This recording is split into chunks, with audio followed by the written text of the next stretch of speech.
What's up everyone, I'm CallumOnToast, and apologies for the delay, but in today's video we finally have the Ultra League Battle of Spies featuring 16 insanely spicy teams. There were 17 submissions, that means only one person missed out on making the cut, and that's because they used 3 very much underlevel Pokemon, one of which was single moved, and despite the really cool theme, as I've mentioned several times now, I want to see people fully committing to the spice that they bring.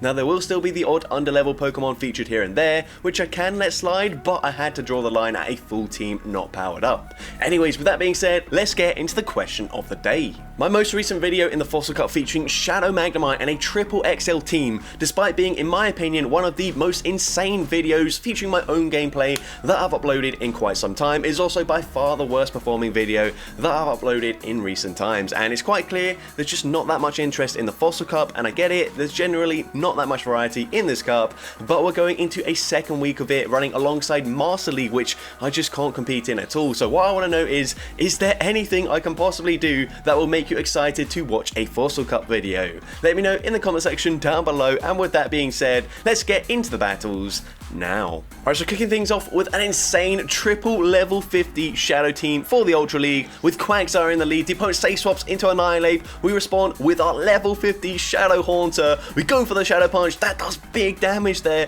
despite only reaching 2176 CP. Unfortunately, they will make it to a Shadow Ball, so we're going to shield that up, and the opponent's going to come back in with their Kingdra. We're going to go and fire off another Shadow Punch here. We did at least farm up to a potential Shadow Ball, and Shadow Punch grabs a shield from the opponent. At this point, just going to fire off another Shadow Punch straight away, and this is going to be no shielded by the opponent. It doesn't do too much damage there, but we get them deep into the other health range. We're going to come back in with the Shadow Quagsire, get a no shield as the opponent goes for an Octazooka bait there. They do drop our attack, which is very unfortunate, but we're still going to bait with an Aquatel, which is very strange. Aquatel goes unshielded. Yeah, I don't really know why we baited there, but either way we get the snipe with the Shadow Bonnet, and they've got a Skeledirge in the bag, but honestly they're gonna be able to go for a full Incinerate farm down at this point. So we fire off the Shadow Ball grabs the final shield, they get that Incinerate farm down here. We come back in with the Shadow Quagsire, gonna shield the first charge move as the opponent baits with Disarming Voice here, but we're able to make it to the Aquatel in time, and from this range Aquatel will be getting the KO up against the Skeledirge, and we're able to take that game.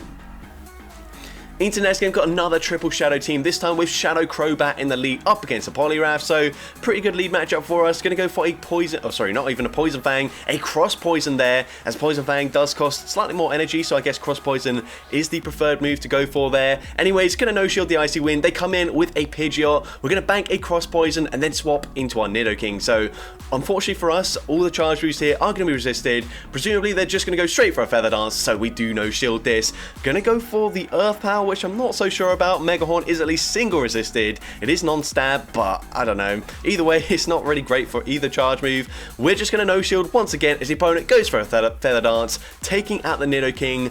And we are going to come in with our Crobat. We are going to possibly shield this up here, go for a full Air Slash farm down. They full send the Brave Bird this time around, and then they swap into Sneasler, but we swap into a Shadow Houndoom running Fire Fang, and look at that Fire Fang damage, insane damage. Gonna go for a Crunch there. Crunch, maybe fishing for a debuff. We don't get the debuff there. We're actually gonna just no shield this. They go for the close combat. We come back in with the Crobat. We get the Air Slash farm down. We're gonna have to Air Slash farm down everything at this point as we go for another Cross Poison. Cross Poison should be grabbing the final shield from the opponent. We grab that shield there. We actually get the boost, which probably doesn't really help us, as actually we make it to another Cross Poison, getting the KO there, and now we go for another Air Slash farm down up against the Pidgeot, and we're able to take that game.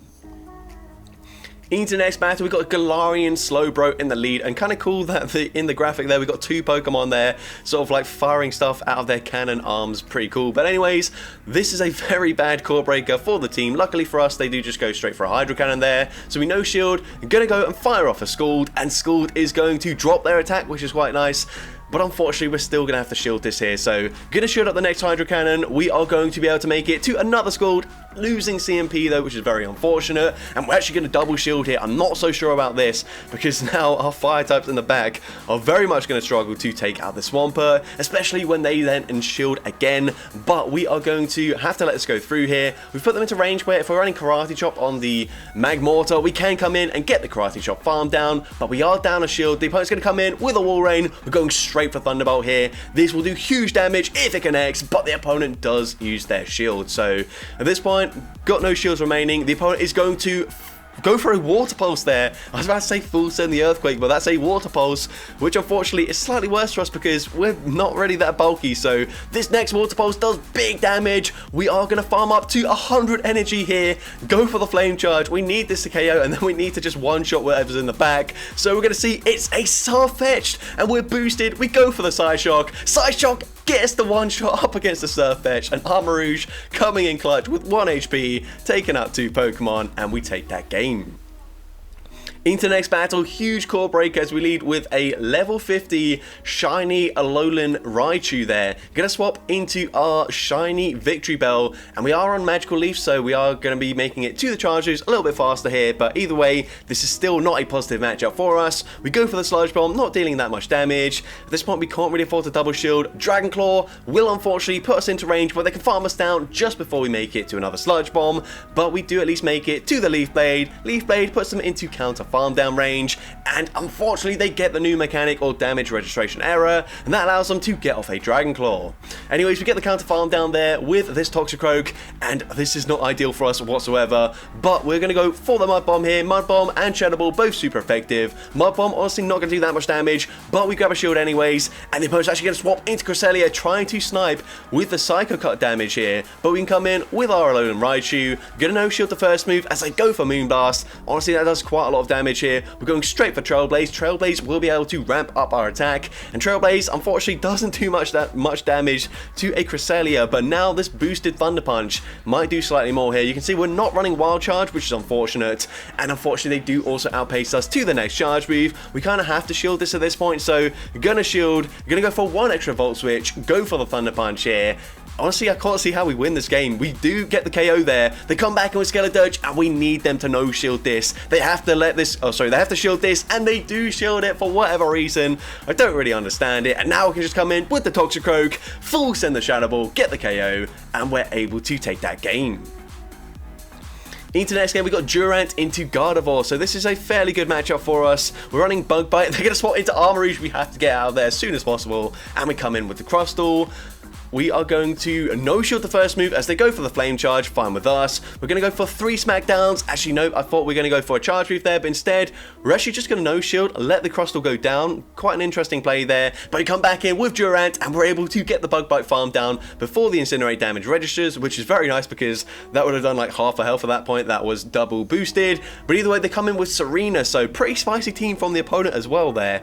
We're going to shield this as they go for a triple axle. Honestly, at this point, we can just go for a full Bug Bite farm down, and we get the perfect farm down there. They come back in with the Gardevoir. We've got back-to-back Iron Head, so we throw the first one, grab the first shield from the opponent, going to swap into Galvantula, and we're just going to fire off a lunge straight away. And at this point, this is going to be game over. We've got another Iron Head already loaded on the Durant. They can go for a full farm down. No, actually, they don't even bother doing that. Instead, going to fire off a triple axle, boosting up their attack once again, but it doesn't matter as Durant going to come in, go for Iron Head number 2, getting the KO up against the Gardevoir, also taking a screenshot because we can, and we're able to take that game.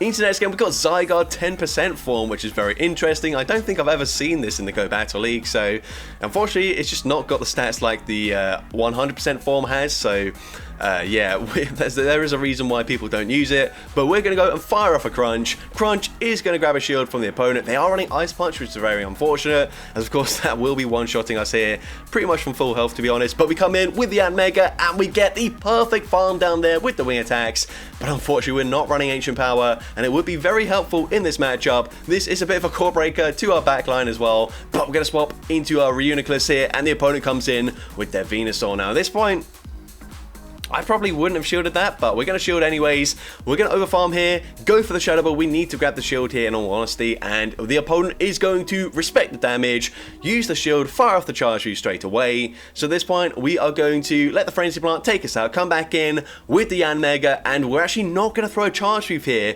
Hopefully the opponent has just settled for a Frenzy Plant, and it is the Frenzy Plant, which is huge for us. The opponent realizing they've made a mistake, they're going to get farmed down, so they swap back into the Skeledirge. We go for 2 more wing attacks, and we fire off back-to-back Aerial Aces, winning CMP. Aerial Ace number 2 gets the KO there, and we're able to wing attack, farm down the Venusaur to take that game. Into next battle, we've got Zoroark into Tapu Fini. Now, we are running, well, actually, I don't know. We could potentially be running Sludge Bomb, which would make that a pretty decent matchup there. But either way, gonna swap into our Gengar. Unfortunately, only running resisted charge moves here, but we grab a shield anyways. And the threat of a potential Shadow Ball is going to force the opponent to throw their energy, which is pretty good for us. We're now going to come back in with the Zoroark, let the first move go through, as the opponent will be firing off another Dragon Claw, and we're just going to fire off the Foul Play immediately. You can see there as well, we are running Flamethrower, not Sludge Bomb, so up against Tapu Fini, unfortunately, we don't have anything to throw other than resisted charge moves, and the opponent's got a Registeel in the back, so this isn't the worst case scenario. Obviously, they are going to be resisting the Leafage here that we're running as the fast move, but we're also going to resist everything they can possibly throw. Well, not everything they can possibly throw, but the typical moveset of Zap Cannon and Focus Bar, so not the end of the world. We're going to fire off a Spirit Shackle. Spirit Shackle drops their defense, which is very nice. I'm going to go and fire off the next one straight away. Unfortunately, this move doesn't do that much damage, but we're going to swap, make a catch onto Zoroark as the opponent goes for the Zap Cannon, gets in the one shot. Now, we've still got both our shields in play here. We should be looking okay. Remember, the Registeel is debuffed in their defense from their Spirit Shackle. We go for another one, and we don't get the debuff this time around, but it doesn't really matter. We put them into farm down range. They're going to go and fire off a Zap Cannon, and Zap Cannon, I don't think they got a debuff that time around. I could be wrong there. Sometimes the text shows up like several seconds after it happens, but either way, we make it to the Frenzy Plant. Frenzy Plant actually doesn't quite get the one shot there, but we get the Leafage farm down. They come back in with the Registeel. Possibly could have just farmed them down there, but either way, gonna play it safe, go for the Spirit Shackle, fully under bubble it there. We still get the KO, and we're able to take that game. Into next battle, going to see a Swampert in the lead with our 2 cannon. This is actually pretty good for us because we are running Bullet Seed as the fast move, but this is definitely not good for us. Melmetal is a huge core breaker for the entire team. They go for the Rock Slide there. We just let it go through, and we're going to fire off a Flash Cannon. Flash Cannon, non-stab. It really does not do much damage there at all. Definitely should have just gone for the Drill Peck if we were going to throw resisted charge moves there. But either way, get a swap into our Mewtwo. We're also running Ice Beam and not Shadow Ball, so have to settle for a resisted charge move here as well. But we do at least grab a shield, which is quite nice for us. And the opponent massively overfarms. We even overfarm as well, but we're able to win CMP with the Side Strike. And at this point, I think we just let the Mewtwo go down. They did overfarm significantly, so they will be making it to several charge moves. They actually go for double Iron Bash. Hopefully, they've just fired off another one, but we're going to shield anyways. And yes, it is a double Iron Bash, so could have definitely no-shielded that, but they're going to actually bank just a slither of help on their Melmetal, swap back into Swampert, go for a Hydro Cannon bait, which is very unfortunate because that is double resisted. Either way, we're going to go for the Arcatel. Arcatel is going to grab the final shield. We swap into 2 cannon, basically forcing them to throw their energy, but they don't throw straight away, and we're able to make it to a Drill Peck. This puts them into 1 Dragon Breath farm down range, so Hydro Cannon gets the KO, but we get the snipe with the Dragon Breath damage there. We snipe the Melmetal as well, and they've got Annihilate in the back, so we're going to overfarm here. I really like this play, not throwing straight away here, because if we throw straight away and we don't get the KO, the opponent can commit to a Shadow Ball, but we basically force them to throw immediately. Spatial Rend actually doesn't get the KO, but one more Dragon Breath does the job there, and Palkia able to Dragon Breath farm down all 3 Pokemon from 1 HP to take that game. Into the next battle, we are seeing some awful lag right now. Awful, not the best quality screen recording either, but we go for a Rock Slide there. And unfortunately, we missed out on at least several mud shots before throwing the charge move. The opponent also goes for a crunch there, which is very strange.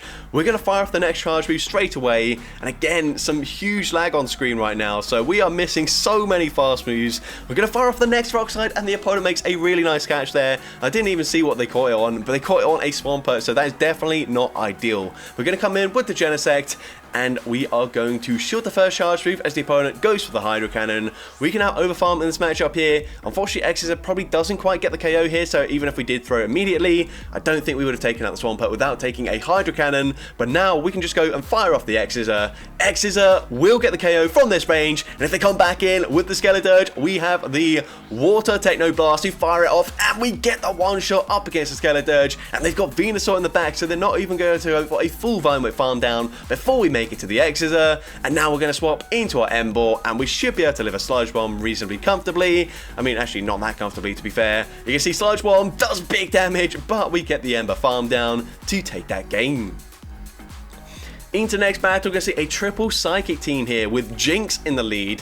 and unfortunately Jinx is a part ice type Pokemon, so taking neutral damage from the counters. Gonna fire off an Avalanche here as it is slightly cheaper in energy. Avalanche grabs the shield there, and unfortunately a Psychic type with Confusion, losing the one shield matchup up against a Poliwrath. That is pretty embarrassing, but either way, gonna come in with our Shadow Metagross. I really like that play, getting a resisted Bullet Punch farm down, getting a huge farm down, and they're gonna come in with Cresselia, which is completely walled by the Metagross, so this is pretty nice.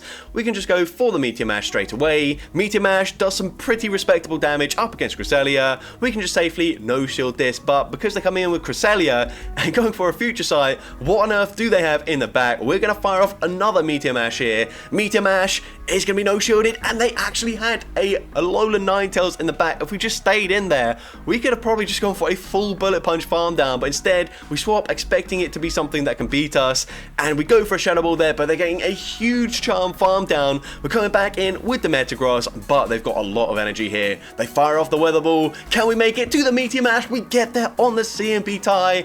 Kind of lucky there, but either way, Meteor Mash gets the KO up against the Ninetales, and we're able to take that game. Into next battle, we've got a triple fighting and grass type team, which is a very risky team to run, especially with all the fire types and fly types in the meta right now. We're going to see a fire type here, but we are running Smackdown as the fast move on our Chestnut, so this will clearly be for coverage for those fire types, for those flying types, which otherwise would just completely destroy this team. Unfortunately, we do miss out on making it to another Thunder Punch, and honestly, this is a really tricky situation to be in, so going to come in with our Hisuian Decidueye. I think we're running Psycho Cut here. It's kind of hard to tell. But either way, they make it to back-to-back Disarming Voices, and at this point, we will make it to an Aerial. We kind of just need them to let us go through here. Please, just no shield. They shield, which is very unfortunate. They get the Incinerate farm down, but we're able to go for the counter farm down there, which is huge for us. They come back in with the Ampharos. We're going straight for Dynamic Punch. Dynamic Punch does big damage there. I've also just noticed Breloom, for whatever reason, is slightly underleveled. I mean, I don't know why you couldn't have just powered it up once or twice more, but either way, there's going to be a Swampert in the back, so we can just fire off a Seed Bomb, and eventually when this does connect, it will one-shot the Swampert, hitting for double super effective damage, and we're able to take that game. Into next game, we've got a Swampert mirror match. So of course, Swampert not very spicy whatsoever, so not ideal, but we've also got a level 50 100% IV purified Alolan Dugtrio, which was very much a mouthful to correctly say all of that, but we've got that in the back here, so going to come in with it, and you can see Dugtrio doesn't even reach 2200 CP. We're going to shield this up here. Honestly, even a resisted Dragon Claw probably going to very nearly take us out here. I think, yeah, at this point we do no shield this. The opponent goes for Dragon Claw. That does big damage, and we are going to commit to a return though, and return likewise also going to hit incredibly hard up against the Guzzlord, but they do still tank it. We're going to come in with a Swampert here, looking to go for a full Mudshot farm down, but they come back in with their own Swampert. We're going to shield this as they go for the Hydro Cannon. We're now going to swap into Executor, and honestly, pretty unlikely that they're running Sludge Wave, so we should be able to completely wall the energy here. They just go for a Hydro Cannon, which is kind of strange, but either way, going to fire off the Bullet Seed straight away. Sorry, not Bullet, wow. Not the Bullet Seed, the Seed Bomb straight away. They come in with the Talonflame, and at this point, they're going to have to throw straight away, otherwise we're making it to a Draco Meteor, and at this point, this is game over, as we got the Swampert. We can go for 2 more Mud Shots, go straight for the Hydro Cannon, get in the KO, and at this point we can just fire off another Hydro Cannon into the Guzzlord coming back in, and of course from this range it gets the KO, and we're able to take that game. Into next game, we're going to see a shiny Garbodor into a Virizion. So this is probably a pretty decent matchup, but unfortunately for us, all of our fast moves are going to be resisted up against this Pidgeot that swaps in. So going to fire off the Body Slam immediately here. They're probably just going to go for a Feather Dance, so I'd say just tank it and then swap out. And we're going to swap into our Stoutland. Now Stoutland here is running Wild Charge. Again, I think they're probably just going to go for another Feather Dance, so I do like this play here. Just going to no shield. Unfortunately getting huge lag, and that causes us to over tap there. Very frustrating. We could have just fired off the Wild Charge, and honestly, even with the debuff, honestly, Wild Charge might have KO'd from that range, but now it doesn't do enough damage there. We're going to fire off another Wild Charge here, just because at this point, they're going to be able to wing attack farm us down, so might as well drop our defense, making it so that they get less energy, but either way, that was definitely not ideal for us. us in the slightest. Gonna come in with the Kangaskhan. Are they finally gonna Brave Bird? Nope, they still go for Feather Dance here. Pidgeot's so freaking annoying here, especially when all of our fast moves are resisted. We literally just can't touch this thing at all. We finally shield, and it was finally a Brave Bird, so very good call there. And we're going to go for a huge resisted Mudslap farm down. They come back in with Virizion. We're going to swap Make a Catch onto our Garbodor, as the opponent goes for a Sacred Sword, not doing much damage, and they're going to come in with Feraligatr. Now we're going straight for the Seed Bomb here. Seed Bomb not going to hit particularly hard, but a second Seed Bomb would get the KO. We're actually going to bait with a Body Slam instead though. Body Slam is going to grab that final shield from the opponent, and we're able to win CMP here, firing off the next Body Slam. So Body Slam gets them very low. Unfortunately, doesn't quite take them out there, but what it does do is put them into Mudslap farm down range. So we're going to get the Mudslap farm down, go straight for an Outrage here, as Crunch is resisted damage. Unfortunately, Mudslap is also resisted, so we are going to need to land a second Outrage, but the opponent, all they need to do is make it to back-to-back charge moves to get the KO here. Outrage does connect. They make it to a charge move here. If they're at back-to-back, we just lose this game. But if they're not, I think we can go for a resisted Mudslap farm down, taking out Virizion, and we're able to take that game. Into the next game, great lead for us as we see Ribombee into a Dragonite. Now, unfortunately, we don't really have an answer for this at all. So, going to go and chip with a potential Dazzling Gleam, hitting for huge damage there. We're now going to swap into Barbaracle, and we are actually running Grass Knot here. So, maybe could have just swapped into this thing straight away, but a single Grass Knot wouldn't KO. So, either way, we'd be in a pretty similar situation where we'd have to fire off a second charge move. Either way, going to grab a shield from the Tapu Fini. At this point, we are going to no-shield this. Surf will put us into farm down range, unfortunately. We're now going to come in with the Zoroark, and we do get the Shadow Claw farm down before they make it to another Surf, which is very nice. We are going to overfarm just slightly, going to fire off the Foul Play here, then probably swap back into our Ribombee, just because we're not tanking the Dragon Breath damage particularly well. We are going to see an Alolan Sandslash coming in. We're going to fire off the Bug Buzz here. Bug Buzz doesn't do much damage, but we throw on the CMP tie here. So let's see, the opponent's going to go for the Ice Punch. That actually doesn't take us out there, so possibly could have committed to a Dazzling Gleam. But either way, we should be okay here, because all we need to do is farm up to back-to-back charge moves. We are resisting the Shadow Claw damage as we are a Dark type Pokemon, so definitely just shield this up here. And once we do make it to back-to-back Foul Plays, well, we've got to be a bit careful here, as the opponent might try and swap back into Dragonite, and they do, but they actually catch the charge move. Foul Play gets the full one-shot up against the Shadow Dragonite, and a second Foul Play will be enough damage eventually to come on, take out the Sandslash there, and we're able to take that game. I've mentioned this several times before, but it really bugs me when people leave the game like right at the last second. Just play it out at that point. It's going to be like 2 more seconds of your time. But either way, into the next battle, I can't remember. I think we must have swapped into this Pokemon here. As the opponent safe swaps into Cofagrigus, we're going to fire off a Payback here. Payback is going to hit for huge super effective damage. We actually grab a shield there. We could just no shield this again, and the opponent is going to go and bait with a Dark Pulse, which does even less damage than the Shadow Ball. We're now going to overfarm once again here, firing off the Payback. Payback number 2 is going to be double shielded, so the opponent really wanting switch advantage here. So I think at this point, yeah, it probably is worth shielding once. His opponent goes for another Dark Pulse, and we're going to overfarm, but the opponent catches the charge move back onto their Registeel. So really nice play from the opponent there. I mean, they were fighting hard for switch advantage just to give it up in the end anyway, so kind of strange. But either way, we come in with a Purified Hitmontop here. Level 50 as well, and we are going to no shield. Unfortunately, they do drop our attack, so we are going to have to fire off a charge move, but we can just boost it straight away with the triple axial. That actually doesn't get the KO there. Luckily, we do get the counter farm down, and let's see what the opponent wants to do. They're going to come back in with Cofagrigus. We're going to fire off the triple axle straight away. Unfortunately, it's not going to do too much damage here, but the opponent throws on the CMP tie. So at this point, we just let the Hitmontop go down. We don't know what their Pokemon is in the back, and they come in with a Shadow Swampert. So you can see our Purified Whiscash is actually running Blizzard instead of Scald. So I'm hoping we get to see a Blizzard here. I think we will be throwing it straight away. So at this point, gonna no-shield the first move. They're going to have to land another Hydro Cannon to take us out, but it's a CMP tie. So even if they're back-to-back charge moves, it doesn't matter, as we're now full sending the Blizzard, and Blizzard from this range will be taking out the Shadow Swampert. They come back in with the Cofagrigus. We should be able to just barely outpace them to the charge move, reaching a Mud Bomb, and Mud Bomb gets the KO up against Cofagrigus, and we're able to take that game.